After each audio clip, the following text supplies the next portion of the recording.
Bonjour et bienvenue à Talk Dieu. C'est autant à propos de vous que de nous ici dans le studio. Si Dieu est pour vous, personne ne peut être contre vous. Aujourd'hui, vous pouvez être libre, vous pouvez faire pardonner vos péchés. Bonjour, bienvenue à Talk Dieu.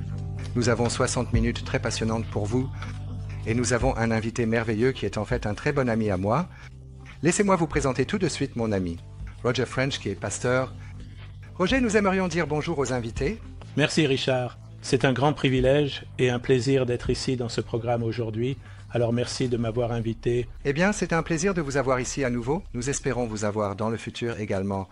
Nous avons un sujet merveilleux aujourd'hui, mais c'est un sujet inhabituel. Le sujet est « Que faire si vous êtes laissé pour compte ?» Après tout, les chrétiens ont disparu. En d'autres termes, que faire si vous êtes laissé pour compte après l'enlèvement? Maintenant, c'est un sujet inhabituel, n'est-ce pas? Maintenant, je sais que la plupart des téléspectateurs de ce programme sont des croyants nés de nouveau, et bien sûr, vous serez enlevés pour être avec le Seigneur lors de l'enlèvement. Mais je crois que si vous êtes comme moi, vous connaissez des amis, de la famille, des proches et des collègues qui ne sont pas des chrétiens nés de nouveau, et quand l'enlèvement se produira, peu importe quand cela sera, ils vont être laissés pour compte et ils auront besoin d'informations que vous ne serez pas là pour leur donner. Et le sujet de la discussion d'aujourd'hui est que faire si vous êtes laissé pour compte après l'enlèvement. Je vais passer cela à Roger pour qu'il nous parle un peu de l'enseignement sur le sujet. Mais au fait, si vous avez des messages ou des emails, veuillez les envoyer tout de suite. Un bandeau va peut-être apparaître sur votre écran. Si vous le souhaitez, envoyez un email à levytalkgod.com ou un texto au 0778 47 26 47 ou un texto au 0781 47 26 47 où nous aimerions avoir de vos nouvelles et nous essaierons de répondre à vos questions et je poserai vos questions à Roger. Roger, avant de commencer l'enseignement, puis-je te demander, penses-tu que nous sommes à la fin des temps? Penses-tu que l'enlèvement est imminent? Je suis convaincu de cela, Richard. Je pense qu'il y a tellement de signes en ces jours qui pointent vers cela. Nous pourrions passer les 60 prochaines minutes à parler de ça, mais tant de prophéties s'accomplissent en ce moment. Je suis convaincu que l'enlèvement est assez proche. N'est-ce pas? Eh bien, c'est merveilleux. Eh bien, peut-être que nous pourrons avoir une autre fois pour parler des signes de notre situation. Mais commençons notre enseignement maintenant, que Roger va nous expliquer. Que faire si vous êtes laissé pour compte? Après tout, les chrétiens ont disparu. Alors, passons à cet enseignement. Et, Roger, je vais te demander de nous expliquer cela, si tu veux bien. Prends la parole maintenant. Eh bien, ce dont la Bible parlait, le mot enlèvement n'est en fait pas mentionné dans la Bible, mais il signifie littéralement le fait d'être emporté, un des versets principaux. Et là, à l'écran, Jean 14, où Jésus dit « Il va, eh bien, que votre cœur ne soit pas troublé. » Si nous traversions la tribulation, nos cœurs seraient très troublés, mais Jésus promet que nous ne serons pas troublés parce qu'il vient pour nous. Il va nous emmener au ciel pour être avec lui avant la tribulation commence. N'est-ce pas? Donc Jésus va venir d'après ce que tu dis. Jésus va venir dans le ciel et les cieux. Et peut-être aimeriez-vous commenter ce script, monsieur? Eh bien, dans Tite 2, il y a le verset 13. C'est une espérance bénie. L'espoir qui est devant nous, c'est que Jésus vient pour tous les croyants, pour son Église, et qu'il va nous emmener au ciel pour être avec lui. Alors que la tribulation se déroule sur terre, c'est donc sûrement une espérance bénie que nous avons en tant que chrétiens. Alors, peux-tu m'éclairer, Roger?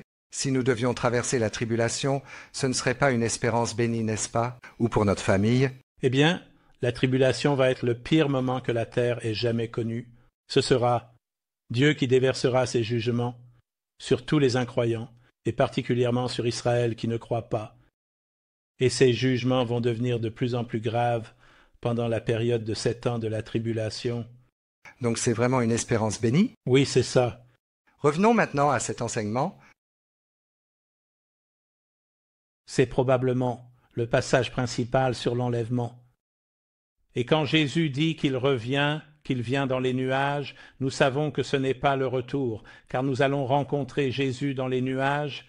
Au retour, Jésus atterrit réellement sur le mont des Oliviers, dans Zacharie 14.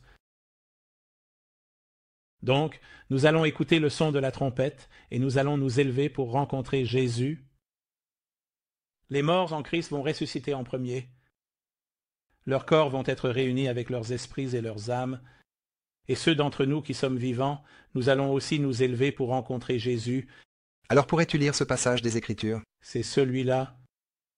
Pour cela, nous vous disons par la parole du Seigneur que nous, qui sommes vivants et qui restons jusqu'à l'avènement du Seigneur, ne devancerons en aucun cas ceux qui sont endormis, car le Seigneur lui-même descendra du ciel avec un cri, avec la voix de l'archange et avec la trompette de Dieu. Donc, d'après ce que tu dis, et d'après ce que disent les Écritures, le Seigneur va venir dans les airs. Et puis, ça dit ici, tu as dit ça avant. Peut-être que tu pourrais aussi lire ce passage des Écritures. Et les morts en Christ ressusciteront en premier. Alors nous qui sommes vivants et qui restons, nous serons enlevés ensemble avec eux dans les nuages pour rencontrer le Seigneur dans les airs. Et ensuite nous serons toujours avec le Seigneur. Quelle merveilleuse promesse c'est! Nous serons toujours avec le Seigneur. Donc, d'après ce que tu dis, Roger, en gros, nous allons revêtir des sortes de corps spirituels et rencontrer le Seigneur dans les airs. C'est ça, n'est-ce pas? C'est exact, oui, et cela va se passer, en un clin d'œil, plus vite que n'importe quelle fusée ne peut aller. Nous allons nous élever pour rencontrer le Seigneur, et il va nous ramener au ciel pour être avec lui. C'est arrivé auparavant dans les Écritures? Eh bien, il y a d'autres, que nous pourrions appeler des enlèvements, pensa Enoch. Oui, et aussi Élie qui a été enlevé dans un char de feu. Absolument. Je ne pense pas que nous allons monter dans des chars de feu, mais ce sera dramatique. Ça va être dramatique, n'est-ce pas? Donc, il y a les morts en Christ qui ressuscitent en premier, et ensuite, merci. Je ne peux probablement pas voir, mais sur cette image, beaucoup de gens, et les bébés et les enfants, tous revêtant leur corps spirituel et rencontrant le Seigneur dans les airs. D'accord, donc ce sera ça. Un moment très excitant. Et je sais que tu m'as beaucoup appris à ce sujet dans notre Église. Oui. Et je crois que tu es un croyant en l'enlèvement avant la tribulation.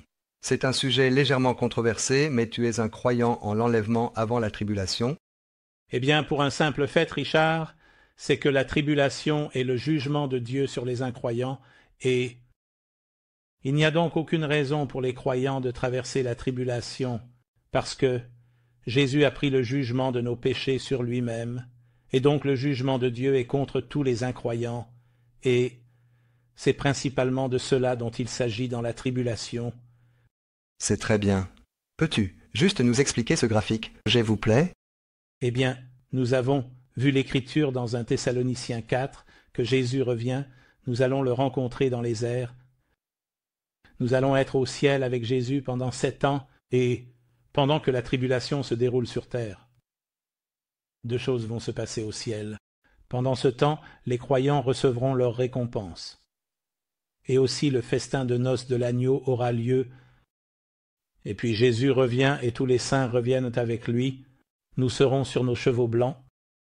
Jésus dirigera l'armée depuis le ciel. La bataille d'Armageddon aura alors lieu. L'Antichrist et le faux prophète seront jetés dans le lac de feu éternel. Tous les incroyants seront détruits. À la bataille d'Armageddon, il y aura des rivières de sang, malheureusement. Mais c'est ce que dit la Bible. Donc, avant de continuer, parlons un peu de l'avenir proche, juste pour clarifier les choses.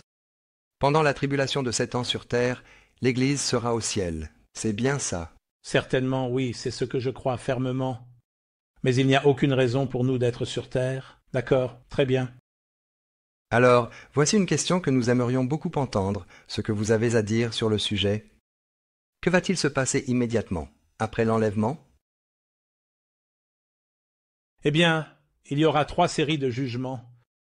Il y aura tout d'abord 7 jugements des sceaux, puis il y aura les jugements des trompettes, et ensuite les coupes ou les vases, et ils deviennent progressivement pires à mesure que les jugements de Dieu deviennent plus sévères. Beaucoup de gens mourront pendant la tribulation, mais il y aura aussi un grand temps d'évangélisation Je ne le ferai pas. Et beaucoup de gens seront sauvés pendant la période de tribulation. Donc, il y a de l'espoir. Mais nous ne voulons pas que nos proches aient à traverser la tribulation pour être sauvés. C'est pourquoi nous devons prier de toute urgence pour eux maintenant et leur parler du message de l'évangile de Jésus-Christ. Bien sûr que oui. Et en regardant ce passage ici, Jésus a dit, ça va être une période assez difficile. Oui, c'est le pire moment que le monde ait jamais connu. Les jugements de Dieu seront extrêmement sévères, en effet, n'est-ce pas? Alors, aimeriez-vous commenter ce qui suit? Eh bien, immédiatement après que l'Église soit enlevée et que le Saint-Esprit parte, l'Antichrist sera révélé. Les Écritures pertinentes pour Thessaloniciens, chapitre 2. Donc nous ne saurons pas qui est l'Antichrist. Cela peut être une déception pour certains, mais c'est la réalité. Ce sera une période de guerre, il y aura de grandes famines. Comme je l'ai déjà dit, il y aura beaucoup de morts. 2/3 des gens sur terre vont mourir pendant la tribulation, et donc, ça va être un moment terrible. Donc, c'est les 4 cavaliers de l'Apocalypse, eux, et plus de guerres que nous n'en avons jamais vues. Probablement oui, probablement oui. Nous voyons des périodes de famine maintenant. Je pense que c'est la préparation à ce qui va arriver dans le futur. Nous voyons beaucoup de signes maintenant, beaucoup de catastrophes naturelles, effondrement économique. Eh bien, nous sommes certainement dans ces jours en ce moment, et je pense que la Bible suggère qu'au cours de la tribulation, cela va empirer. L'Antichrist pourrait bien avoir des réponses à certains des problèmes. C'est comme ça qu'il va prendre le pouvoir. Intéressant, sur les tremblements de terre, j'ai en fait quelques chiffres avec moi, mais de 1946 à 1955. De 1946 à 1955, il y a eu 7 tremblements de terre majeurs. Et dans les 10 années de 1986 à 1996, il y a eu plus de 1500 tremblements de terre. Donc, il y a eu une augmentation progressive des tremblements de terre de plus de 5 sur l'échelle de Richter. N'est-ce pas? Augmentation dramatique des séismes. Cela est, je crois, un signe que nous vivons dans les temps de la fin, Richard. Absolument, ouais, absolument. Et, juste avant, nous avons en fait abordé l'effondrement économique. Bien sûr. Ma compréhension de votre enseignement est que pendant la période de tribulation, il y aura probablement un gouvernement mondial, et j'imagine qu'il pourrait bien y avoir une monnaie mondiale. Je pense que oui. Je pense que c'est ainsi que le monde fonctionne en ce moment, vers un gouvernement mondial. Oui, et avec cela, il y aura une monnaie mondiale, et il y aura aussi une église mondiale. Oui, mais pas l'église de Jésus. Non, en effet, pas. Non, non. D'accord, et... Eh bien, nous voyons de plus en plus de fléaux, et le sida en est certainement un, je pense, l'un des fléaux des temps de la fin. Et ceux-ci vont probablement s'aggraver. Et la fièvre, Ebola? Absolument, oui. Et je pense que 2/3 des gens sur Terre sont morts. Oui, il semble que la Bible indique ce chiffre. Donc, ce ne sera pas une période heureuse, n'est-ce pas? Non, non, en effet. Les gens se feront la guerre les uns contre les autres, probablement, que le terrorisme va augmenter. Je veux dire, c'est déjà assez mauvais de nos jours, mais ça va certainement s'aggraver. N'est-ce pas? C'est votre prochain commentaire à ce sujet. L'Antéchrist va surgir. Il établira son gouvernement à Rome. Il régnera sur 10 nations. Cela deviendra alors 7. 3 nations se rebelleront contre l'Antéchrist pour une raison ou une autre. On ne nous le dit pas. À mi-chemin de la période de tribulation, l'Antéchrist passe de Rome à Jérusalem et s'installe dans le temple en se déclarant Dieu. C'est ce que Jésus décrit dans Matthieu 24, c'est l'abomination de la désolation. N'est-ce pas? Et peut-être aimeriez-vous commenter ce personnage? C'est le 4e prophète. L'Antéchrist aura son homme de main. Le 4e peuple accomplira des merveilles et des signes. Il pointera vraiment le monde vers l'adoration de l'Antéchrist. Et ils forment un duo satanique, tous deux complètement puissants grâce au diable, Satan. Et t'as déjà dit ça, 2/3 des gens vont mourir, c'est bien ça? Oui, je le pense. Oui, en effet. Et tout ça se termine par quoi?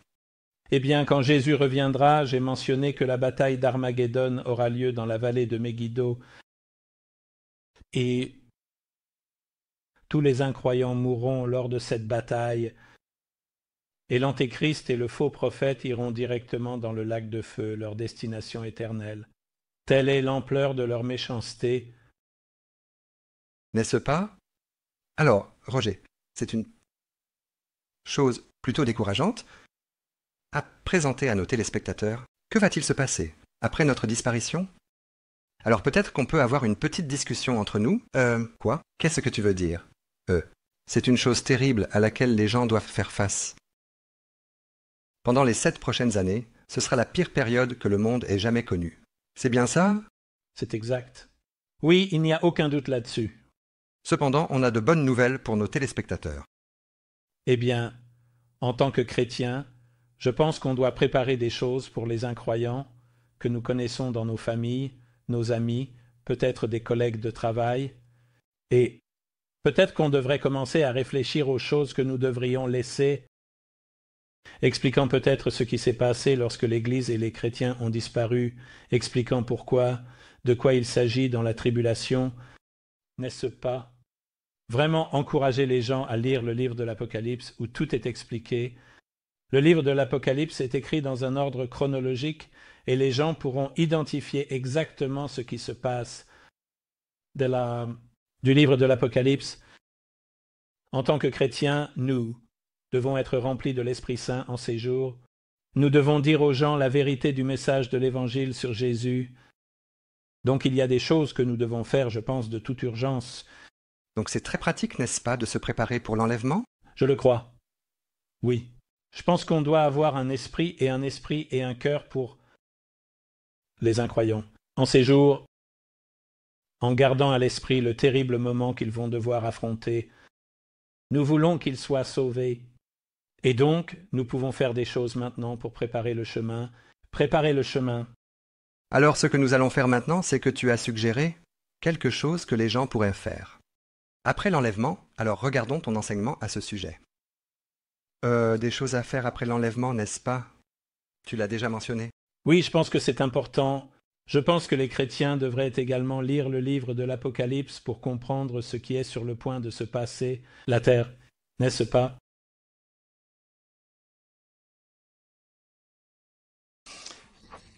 Comme je l'ai dit, le livre de l'Apocalypse est dans un ordre chronologique. L'Antéchrist sera révélé. Pour les incroyants qui restent, cet homme voudra être adoré et obéi et devra dire de ne pas adorer l'Antéchrist. Alors, quel genre de personne pensez-vous qu'il serait? Serait-il une sorte de personne populaire? Je pense qu'il serait un homme d'un grand charisme. Il sera un grand trompeur parce qu'il est énergisé par Satan. Il viendra probablement en tant qu'homme de paix, probablement avec des solutions à tous les problèmes du monde. Il signera probablement un traité de paix avec Israël, il résoudra le problème du Moyen-Orient, et c'est comme ça qu'il gagnera son influence et son pouvoir. Donc il serait vraiment un personnage populaire. Je pense que oui, parce que les gens cherchent quelqu'un pour résoudre les problèmes du monde. Et il y a plein, n'est-ce pas? Absolument, ils le sont. Et ils empirent maintenant. Nous en avons déjà parlé. Oui, en effet. Et il signera ce traité de paix, donc Israël vivra en paix. Il abaissera ses défenses.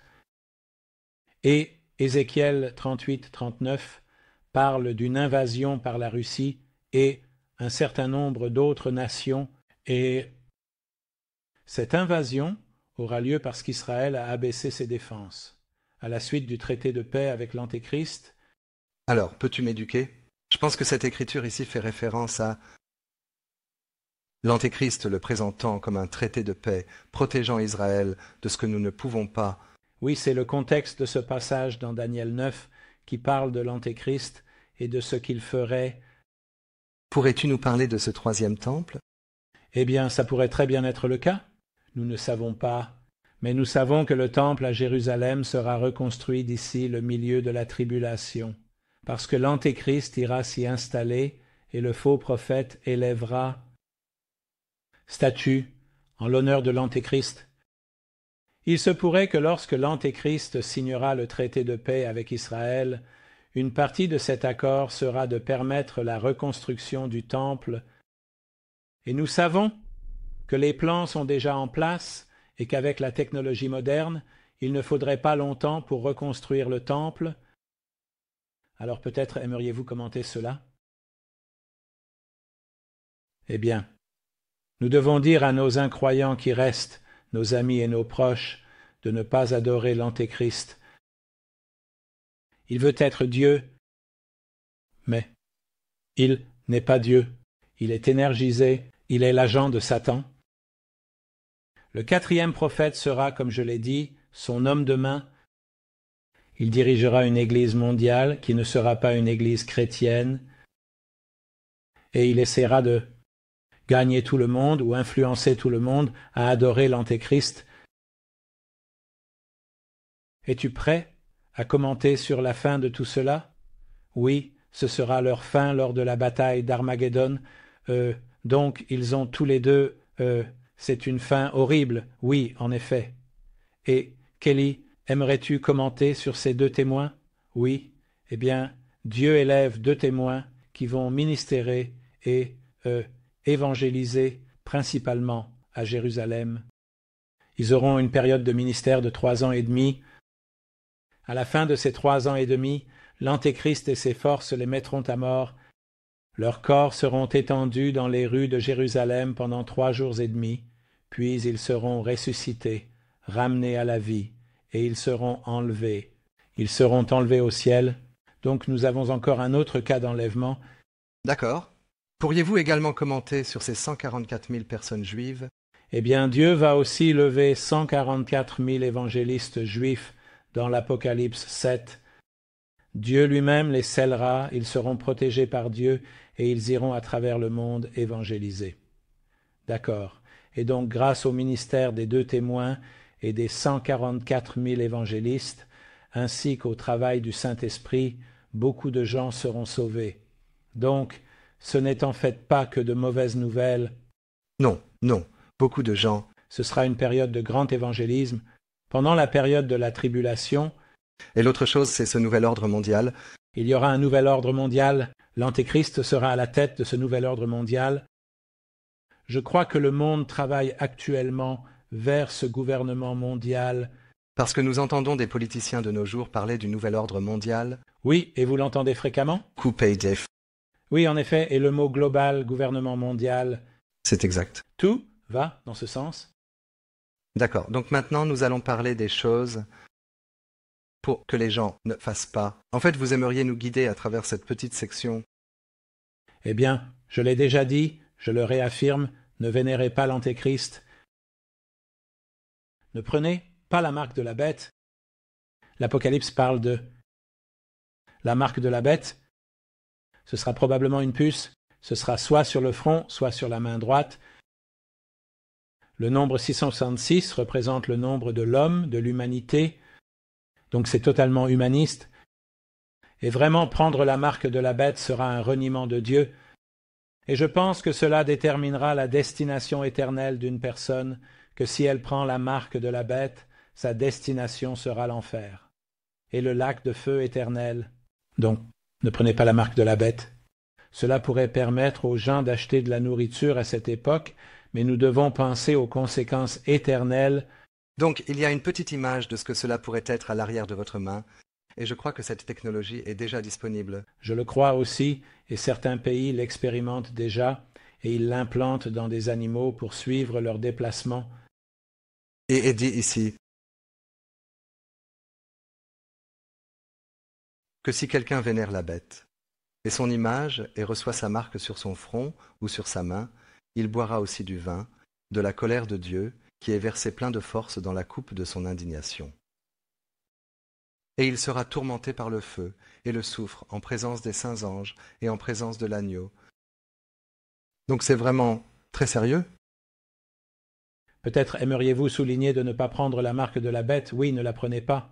Et avec la marque de la bête, cela arrive vraiment vers la fin de la période de tribulation de 7 ans, et c'est vraiment à ce moment-là que Dieu déverse la dernière partie de ses jugements, qui sont des jugements très sévères sur la terre et sur les incroyants.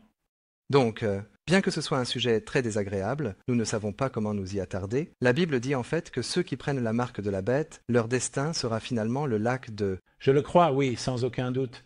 Et vous savez, c'est la réalité et nous devons être réels en ces jours. Donc nous devons avertir les gens de ne pas prendre la marque de la bête. Oui, je le crois. Maintenant, tu m'as toujours dit que l'Antéchrist ne sera pas révélé avant qu'eux. C'est bien ça? C'est exact. Je pense que nous avons un verset dans 2 Thessaloniciens 2 où il est question du retrait du Saint-Esprit, lui, quand il sera retiré, et ensuite l'homme sans loi sera révélé. Bien sûr, l'Antéchrist ne sera pas révélé tant que le Saint-Esprit et l'Église n'auront pas été enlevés. C'est exact? Eh bien, c'est une interprétation très courante de ce verset, je dois dire. Oui, oui. Alors, peut-être aimeriez-vous nous dire ce qui est exactement arrivé aux croyants pendant la période de tribulation? En effet, ils sont allés au ciel, bien sûr. Oui, eh bien, ce sera un grand moment au ciel. L'Église sera rassemblée là-bas. Vous pouvez en fait lire cela dans l'Apocalypse 4 et 5. Cela donne un aperçu, oui, de l'Église au ciel, représentée par les 24 anciens, représentant les 12 tribus de l'Ancien Testament, qui sont les saints de l'Ancien Testament, et les 12 apôtres, représentant les saints du Nouveau Testament, et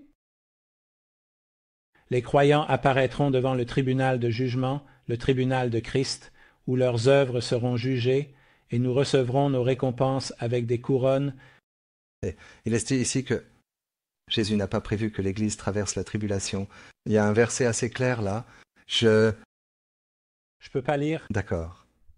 1 Thessaloniciens 5, Dieu ne nous a pas destinés à la colère, mais à obtenir le salut par notre Seigneur Jésus-Christ. Oui. Donc, pendant cette période, bien sûr, l'Église est au ciel et, heureusement, échappera à la tribulation sur terre. Donc, la meilleure chose, bien sûr, c'est d'être né de nouveau avant la tribulation. Absolument, oui, oui, en effet. Et nous allons en parler dans une minute. Je vais lire ce passage et te demander de commenter. C'est dans l'Apocalypse 3. C'est Jésus qui parle de l'Église là-bas à Laodicée. Puisque tu as gardé mon commandement de persévérer avec patience, je te garderai aussi de l'heure de l'épreuve qui va venir sur le monde entier pour tester ceux qui habitent sur la terre. Donc Jésus dit à l'Église de Philadelphie qu'il gardera les croyants de l'heure de l'épreuve. Voudrais-tu dire quelque chose à ce sujet? Eh bien, je crois que c'est une autre référence, et de nombreux commentateurs bibliques pensent que c'est une autre. Allusion à la période de la tribulation, quand il parle de l'heure de l'épreuve qui vient sur le monde entier, et donc c'est la période de la tribulation, et Jésus a promis là qu'il va nous garder de ce moment. Quelle bonne nouvelle! C'est certain. Et tu as déjà commenté cela, que Jésus va revenir avec tous les croyants lors de la bataille d'Armageddon. Oui? Si tu n'as jamais monté à cheval, tu as ça à attendre avec impatience, d'accord? Un cheval blanc? Alors, ce n'est pas que des mauvaises nouvelles, n'est-ce pas? Il y a de bonnes nouvelles. Nous allons donner à tout le monde la bonne nouvelle dans un court instant, donc c'est ça. Pourrais-tu commenter cette diapositive, en gros? Le sang de Jésus, son Fils, nous purifie de tous nos péchés. Voudrais-tu dire quelque chose à ce sujet, Roger? Eh bien, Jésus est mort sur la croix. C'est le message de l'Évangile. Il a payé le prix pour tous nos péchés. Il a pris sur lui les péchés du monde entier. Et nous pouvons demander à Jésus de nous pardonner nos péchés, et il promet qu'il nous pardonnera immédiatement, et nous purgera, et nous donnera une nouvelle vie. Et c'est toute la substance du message de l'Évangile. C'est une bonne nouvelle. Et en fait, nous avons un court extrait que nous allons diffuser dans environ 10 minutes. À propos de la façon d'être réellement né de nouveau, je vais lire l'Écriture, Jean 3, 36. Celui qui croit au Fils a la vie éternelle, et celui qui ne croit pas, le Fils ne verra pas la vie, mais la colère de Dieu demeure sur lui. Donc c'est très puissant, absolument oui, c'est très puissant. Donc il n'est pas trop tard. Et pendant la tribulation, des millions de personnes deviennent des chrétiens nés de nouveau. Donc ça va être une période d'évangélisation, n'est-ce pas? Je pense que c'est le plus grand temps d'évangélisation que le monde ait jamais connu. Donc c'est le pire moment, et d'une certaine manière, c'est un temps d'espoir pour les incroyants, car beaucoup seront sauvés, beaucoup seront martyrisés. Oui. À cause de leur foi en Jésus. Et puis, les spectateurs restants vont vouloir savoir, nous avons cette période de 7 ans, que se passera-t-il ensuite? Et peut-être que tu pourrais nous expliquer cela? Dernière diapositive. Il est dit que l'Église revient avec Jésus lors de la bataille d'Armageddon après 7 ans, c'est dans l'Apocalypse 19. Et ensuite, Jésus met en place un gouvernement mondial. Eh bien, après la bataille d'Armageddon, Jésus entre à Jérusalem et établit son trône et son règne, où il régnera sur la terre pendant 1000 ans. Comme le dit l'Apocalypse 20, vous pouvez tout lire à ce sujet, et le monde sera restauré à son état original dans le jardin d'Éden, donc ce sera un moment merveilleux. Merveilleux, c'est sûr. Moment merveilleux. J'ai vraiment hâte. Non, n'est-ce pas? Et peut-être aimeriez-vous commenter brièvement le jugement du grand trône blanc dans l'Apocalypse 20, verset 11. Eh bien, pendant les 1000 ans, Satan a été lié et mis dans l'abîme. À la fin des 1000 ans, il est libéré. Et même si Jésus règne sur la terre, pendant le millénaire, il y aura encore beaucoup d'incroyants, parce que les croyants qui survivent à la tribulation entreront dans la période du millénaire dans leur corps naturel, et ils se marieront toujours, et ils auront des enfants. Et ces enfants auront toujours leur ancienne nature pécheresse, la nature du premier Adam, et donc ils auront toujours besoin d'être nés de nouveau. Et le fait incroyable, c'est que même si Jésus règne à Jérusalem, beaucoup de gens ne croiront toujours pas, croyaient en lui. Et donc, à la fin des 1000 ans, Satan rassemble tous les incroyants pour la rébellion finale, et Jésus défait à nouveau tous les incroyants. Et ensuite, nous passons au jugement du grand trône blanc, qui est le jour du jugement, n'est-ce pas? Et ce sont les incroyants qui apparaissent devant le grand trône de jugement, le trône blanc, et qui sont jugés. Et je pense que c'est l'image du livre de la vie. En fait, les livres sont ouverts ce jour-là, n'est-ce pas? Et tous les incroyants, leurs noms n'apparaîtront pas dans le livre de vie de l'agneau, parce qu'ils n'ont jamais cru en Jésus-Christ comme leur Seigneur et Sauveur. N'est-ce pas? C'est le seul facteur déterminant. N'est-ce pas? Donc, c'est le lac de feu, à moins que les gens ne soient vraiment nés de nouveau. Oui, je veux dire, si vous pensez au lac de feu éternel, nous ne voulons tout simplement pas que nos proches souffrent d'un tourment éternel. Alors, bien sûr, pour revenir aux bonnes nouvelles, il y aura un nouveau ciel et une nouvelle terre. On en parlait en venant ici, n'est-ce pas? Nous en parlions en effet. L'Apocalypse 21 dit « Un nouveau ciel et une nouvelle terre ». La nouvelle Jérusalem va descendre du ciel, Dieu va la préparer, et ce sera le lieu de résidence éternelle pour tous les croyants. Nous habiterons pour l'éternité avec notre Dieu. Et nous avons une merveilleuse description dans l'Apocalypse 21 de la Nouvelle Jérusalem. J'ai juste quelques chiffres très brièvement. La Nouvelle Jérusalem mesure 1500 miles de haut, de large et de long. C'est 250 000 miles carrés, 15 000 fois plus grand que Londres, 20 fois plus grand que la Nouvelle-Zélande. Et au cas où quelqu'un s'inquiéterait qu'il n'y aura pas de place pour eux, on a calculé que la Nouvelle Jérusalem pourra accueillir 100 000 millions de personnes, c'est environ 60 fois la population actuelle de la Terre. Donc il y aura amplement de place pour nous et un avenir merveilleux devant nous. D'accord, eh bien il nous reste juste quelques minutes. Je veux regarder quelques emails et textos. Voici Chris Roberts à Leeds. Et merci Chris pour ta très gentille email. Chris dit ceci, il dit que, il y a 2 ans, Dieu a soudainement mis dans son cœur que l'enlèvement allait bientôt arriver. Il a aussi fait d'énormes changements dans ma vie pour me préparer à cet événement. Cette expérience doit venir de Dieu parce que je n'avais pas vraiment d'intérêt pour l'enlèvement jusqu'à il y a 2 ans. Cela me suggère que l'enlèvement doit être proche, sinon pourquoi Dieu agirait-il de cette manière? Alors, pour te redemander, je sais que tu as demandé, je t'ai déjà demandé avant, penses-tu vraiment que c'est pour bientôt? Oui, je le pense, et je pense que beaucoup de gens vivent la même chose que cette chère personne qui a envoyé un email. Les gens le font. C'est amener Dieu, c'est amener une conscience et une prise de conscience pour réfléchir au temps de la fin. Et la même chose m'est arrivée il y a quelques années, et je pense que c'est l'œuvre du Saint-Esprit qui nous met au défi de nous préparer. J'ai une autre texte ici ou email de notre bon ami Chris Smith de Barnum dans le West Sussex. Je pense que tu sais Chris. Bonjour Chris. Merci d'avoir envoyé un message. Salut Roberts. Ceci s'adresse vraiment à toi. J'apprécie beaucoup le programme. J'aimerais poser une question. Il y aura beaucoup de gens qui se tourneront vers Christ pendant la tribulation en raison de l'évangélisation durant cette période. La Bible donne-t-elle une indication sur la façon dont ils peuvent survivre à cette période terrible, étant donné ils ne pourront ni acheter ni vendre à moins d'accepter la marque de la bête? Bénédiction de la part de Chris Smith. Peut-être que tu pourrais répondre à ça. Eh bien, la Bible ne dit pas comment ils vont survivre, sauf que Dieu pourvoira, et on ne nous dit pas spécifiquement comment. J'ai dit que beaucoup de ceux qui croiront, pendant la tribulation de la bête, seront martyrisés pour leur foi, mais certains survivront, et ce sera Dieu qui pourvoira de manière surnaturelle pour eux. Donc c'est vraiment une question de faire confiance à Dieu. Oui, Jéhovah-Jireh est notre pourvoyeur. D'accord? Alors, merci pour ça. Maintenant, d'après ce que j'ai entendu, il y a des choses importantes que les gens doivent faire après l'enlèvement. Tout d'abord, identifier l'Antichrist, et ne pas l'adorer, identifier le faux prophète. Et essaie de ne pas faire ce qu'il dit, et certainement pas d'aller à son église et de ne pas prendre la marque de la bête. Mais d'après ce que tu dis, probablement la chose la plus importante que les gens peuvent faire, c'est de naître de nouveau. Dirais-tu cela? Absolument. C'est la décision la plus importante que quiconque doit prendre dans sa vie. Et je pense que l'autre chose importante que les croyants doivent faire en ces jours, c'est de prier ardemment pour leurs proches, amis, collègues de travail qui ne croient pas. Continue à prier. Dieu aime la personne. Alors, si je peux poser une question personnelle, quand es-tu né de nouveau, Roger?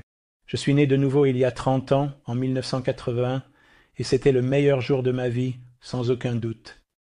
Et je connais très bien Sue, ta femme. Est-ce qu'elle est née de nouveau à la même époque? Oui, nous sommes en fait nés de nouveau. Nous étions dans la même maison. Nous avons été emmenés dans des pièces séparées, et quand nous avons parlé après, nous avons découvert que nous avions tous les deux donné notre cœur à Jésus à la minute près.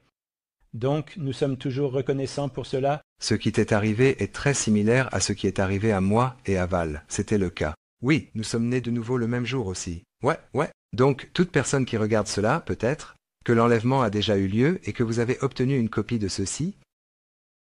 Vous savez, soyez rassurés car c'est très réel. C'est quelque chose qui change la vie qui t'est arrivé et, probablement, à ceux qui regardent ce programme en ce moment, peut-être que tu es probablement un croyant né de nouveau, mais pense à certains de tes amis, de tes proches et des gens avec qui tu travailles, des gens que tu connais au travail, et tout ça, ils ne sont pas nés de nouveau? Ils vont être laissés derrière pour cette période des plus terribles, et peut-être que tu aimerais faire des plans pour ce qu'il faut en faire après l'enlèvement. Nous avons des téléspectateurs qui ont envoyé quelques questions, et peut-être que je peux poser des questions à Roger. Tout d'abord, de Lise qui dit ceci. Je suis mormone. Suis-je destiné à être enlevé? Maintenant, c'est une question difficile pour moi, Roger. Je suis mormone. Suis-je destiné à être enlevé? Dit Lise. Je dois être très honnête, Lise, et dire non, parce que être mormon, j'en ai peur, ce n'est pas être chrétien.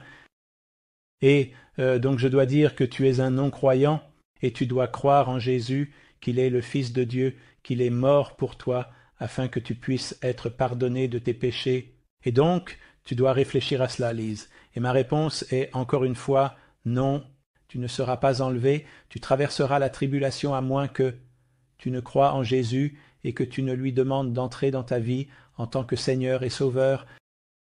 Roger, je dois être honnête, je ne suis pas très au fait de toutes ces différentes sectes. En fait, peux-tu juste me rappeler quelle est la croyance fondamentale des Mormons? Je ne suis pas un expert là-dessus non plus, Richard. Mais en gros, avec toutes les sectes et cultes, la seule chose qui les différencie du christianisme, c'est qu'ils ne croient pas cela. Jésus est le Fils de Dieu, le deuxième membre de la divinité, et c'est le facteur important. Oui. N'est-ce pas? J'espère que c'est utile, Lise. Je ne veux pas être offensant, mais nous essayons juste d'être amicaux et de t'aider. Il y a un autre texte ici de Paula Maguire. Et c'est ce que, dit Paula. Salut. Peux-tu expliquer le chapitre 6, verset 8 de l'Apocalypse où il est dit qu'il n'avait de pouvoir que sur un quart de la terre? Merci et que Dieu te bénisse de la part de Paula. Je vais le lire. Apocalypse 6, verset 8. Ça parle de les 4 cavaliers. Et il dit, eh bien, je vais commencer au verset 7. Quand il ouvrit le 4e sceau, j'entendis la voix de la quatrième créature vivante disant « Viens, et vois !»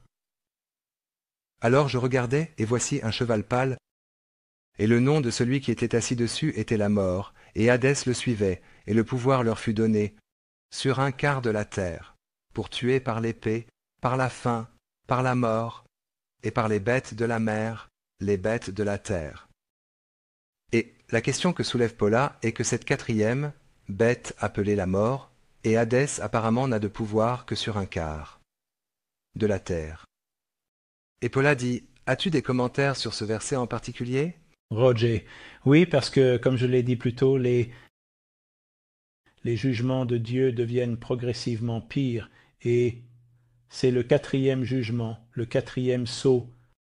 Donc c'est très tôt dans le déversement des jugements de Dieu, et c'est pourquoi son effet est limité. Ça ne concerne qu'un quart de la terre.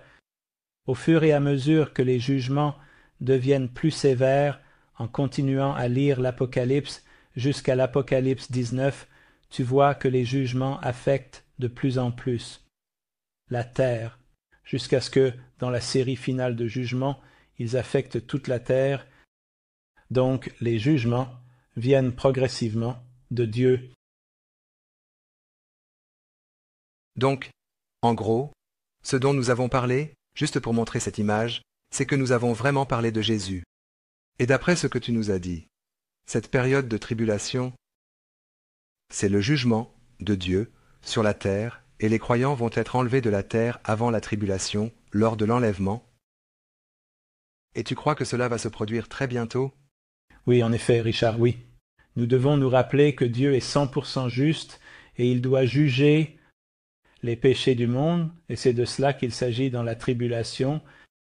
Et comme je l'ai dit plus tôt, il n'y a aucune raison pour que les chrétiens soient sur terre pendant cette période, parce que Jésus a déjà pris le jugement pour nos péchés sur lui-même, nous avons bénéficié de son pardon, et c'est pourquoi nous sommes chrétiens, et c'est pourquoi Jésus va nous emmener pour être avec lui en sécurité et en paix pendant que la tribulation se déroule sur terre. Alors peut-être que nous pourrions juste conclure en disant « Selon toi, Roger, je respecte ce que tu as à dire. Que penses-tu que les chrétiens devraient faire en ce moment? Se préparer pour l'enlèvement et peut-être préparer du matériel pour les personnes laissées derrière aussi. » Eh bien, ce serait peut-être une bonne idée d'écrire quelque chose pour expliquer ce qu'est l'enlèvement et la période de tribulation, pour expliquer où sont passés les chrétiens et pourquoi ils ont été enlevés. Je dirais à tous ceux qui sont des croyants nés de nouveau, vous savez, soyez remplis du Saint-Esprit, parce qu'en ces jours, qui je pense vont devenir de plus en plus difficiles, nous devons être remplis du Saint-Esprit, nous devons écouter Dieu, recevoir la sagesse et les conseils de lui à travers le Saint-Esprit, et nous devons connaître la parole de Dieu, nous devons être compréhensifs, afin que lorsque nous voyons des choses se produire dans le monde, les signes des temps dans lesquels nous vivons, nous puissions les identifier, nous pouvons savoir ce qui se passe, et nous devons être très en prière. Oui, nous devons vraiment prier pour les autres croyants, nous devons nous encourager et nous soutenir les uns les autres dans le corps du Christ, n'est-ce pas? Et prier pour nos non-croyants, et continuer à prier pour eux, persévérer. Je ne peux pas assez insister là-dessus. Continuez à persévérer. Et témoignez eux quand nous en avons l'occasion. Saisissez chaque occasion, oui, et si nous demandons à Dieu de nous donner des opportunités, je crois qu'il le fera, oui, parce que Dieu, il veut que tous les hommes soient sauvés, c'est son cœur. Et juste une chose que je voulais te demander, n'est-ce pas? Tu sais, il y a un message légèrement différent qui émerge, parce que si tu écoutes les nouvelles, et si tu écoutes peut-être les médias financiers, qu'est-ce que tu entends? Il continue de dire que tout va s'améliorer. Ce n'est pas seulement en Angleterre, pas au Royaume-Uni, en Amérique, c'est la même chose, en fait, partout dans le monde. Ils disent que la récession que nous avons tous traversée, ça s'améliore et que les bonnes périodes sont juste devant nous. Aurais-tu des commentaires à ce sujet? Roger, eh bien, je ne veux pas être pessimiste. J'espère que je suis réaliste, mais je n'y crois pas. Je pense que nous allons probablement connaître une double récession. Je ne suis pas économiste, mais d'après ma lecture des signes des temps, je pense que les choses vont empirer progressivement jusqu'à ce que nous arrivions à ce temps de tribulation. Je ne vois nulle part dans la parole de Dieu que les choses vont s'améliorer avant que Jésus ne revienne et établisse son règne sur la terre. Mais il y a ce verset encourageant qui dit que lorsque vous voyez toutes ces choses, levez les yeux, car votre rédemption vous attire proche. C'est vrai? Eh bien, c'est un mot pour les croyants, oui, et c'est notre espoir que nous allons être sauvés de la colère de Dieu. Et donc notre rédemption arrive, nous devons lever les yeux, nous devons garder les yeux fixés sur Jésus. C'est ça? Notre espoir. Et je t'ai entendu parler beaucoup de la sainteté personnelle, Roger. Je crois que le Saint-Esprit appelle les croyants en ces jours à vivre des vies saintes. Dieu dit « Soyez saints comme je suis saint ». Et je pense que Dieu cherche des vases à utiliser pour témoigner en ces jours, et il n'utilisera que des vases saints. Et donc nous devons en être très conscients et vivre des vies droites, mais nous ne pouvons le faire qu'avec l'aide du Saint-Esprit. Et donc, encore une fois, je dis, nous devons être remplis de l'Esprit de Dieu, garder les yeux fixés sur Jésus, lire sa parole et prier de tout notre cœur. Donc en fait, même si dans le monde c'est sombre, pour les croyants, c'est en réalité une période très excitante. C'est le moment pour les croyants où nous pouvons vraiment lever les yeux et attendre l'enlèvement de notre vivant. Penses-tu que c'est une raison? Je pense que c'est vrai, et je pense que nous avons beaucoup de privilèges de vivre en ces jours. Les croyants d'autrefois auraient rêvé de vivre en ces jours, de voir les choses que nous voyons et que nous allons voir. Je crois que nous allons voir un déversement de l'Esprit de Dieu. C'est une période excitante, et bien que tout cela soit un peu sombre,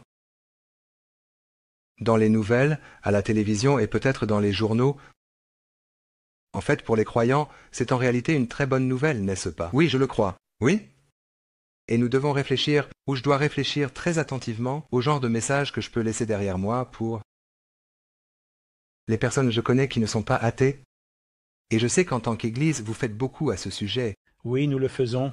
Oui, nous essayons d'inciter nos gens à faire exactement ce dont nous avons parlé dans ce programme aujourd'hui, Richard, et d'être conscients de la manière dont nous devrions nous préparer et de ce que nous devrions laisser à nos amis, voisins et proches qui ne croient pas. Eh bien, Roger, je veux te remercier parce que ce que tu nous as dit est extrêmement utile et m'a beaucoup appris. Et j'espère que les téléspectateurs ont beaucoup appris de mon ami Roger. Roger, nous sommes sur le point de conclure, mais juste pour que tu aies l'opportunité, voudrais-tu dire au revoir aux téléspectateurs? Eh bien, c'est un plaisir d'être avec vous et j'espère vraiment que ce programme vous a été utile et aussi inspirant et que nous allons, c'est un temps pour l'action et pour être conscients des jours dans lesquels nous vivons. Que Dieu vous bénisse et que Dieu nous aide tous. Et merci beaucoup de nous avoir regardés. Ça a été une super heure, un moment très excitant. Nous vivons cela maintenant. En ce moment, nous pouvons lever les yeux car notre rédemption approche. Mais nous devons écouter attentivement ce que Roger nous enseigne sur la vie dans la sainteté personnelle, sans avoir de rancune contre qui que ce soit. Aimer les gens, même ceux qui ne nous aiment pas. Et réfléchir attentivement à ce que nous allons faire, quel plan nous allons établir, laisser des informations pour les personnes qui sont restées. Après tout, les chrétiens ont disparu, et si tu es l'une de ces personnes laissées derrière après l'enlèvement, ce n'est pas que des mauvaises nouvelles. La bonne nouvelle, c'est que si tu dois seulement dire cette prière que nous avons mentionnée plus tôt dans la vidéo, et tu iras au paradis, et nous avons hâte de te rencontrer là-bas. Alors merci.